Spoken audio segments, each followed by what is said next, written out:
Hey folks, John Ferguson Smart here.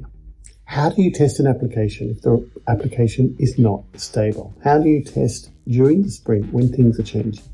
That's actually a really interesting question. It's something a lot of teams struggle with, especially when they're trying to do in-sprint automation, but the code keeps changing.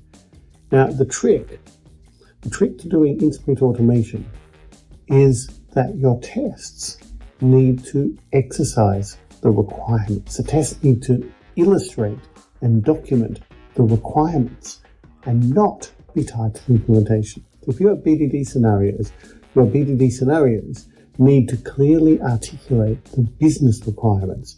Then under the hood, sure, things will change. You may want to wait if you need to do UI testing. You may want to wait till the UI is completed before you actually flesh out those stories. If you can do API or code level testing, then you can build them much closer to the actual coding. You can even, if you're doing API testing, you can automate before the code actually starts. Then what is actually unstable? That's the question that comes into play. What is actually changing? You want to ask the question, is it the implementation that's changing? Is it the way you're delivering a particular feature? In which case you may need to tweak your automation as you go. You want to design your automation in a way that is as easy as possible, and that means things like limiting the amount of UI testing you do, really sticking to tests that exercise the inputs and the outcomes and don't tie themselves to a particular implementation. Or is it the requirements that are changing?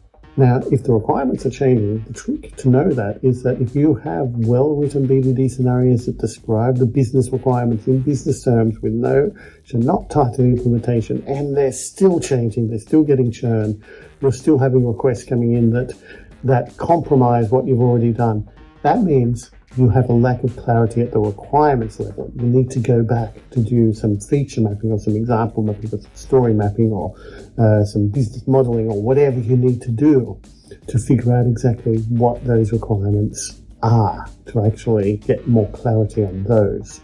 So there are two levels of instability that you need to cater for.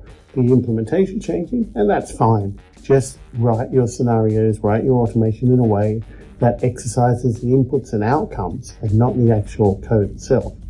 Or the requirements that change, in which case you have a bigger problem, or a bigger thing to deal with. You need to go and try and get clarity on the requirements earlier to make sure that you actually know what you're building in the sprint at any point in time. Hope that helps. Thanks for listening, folks.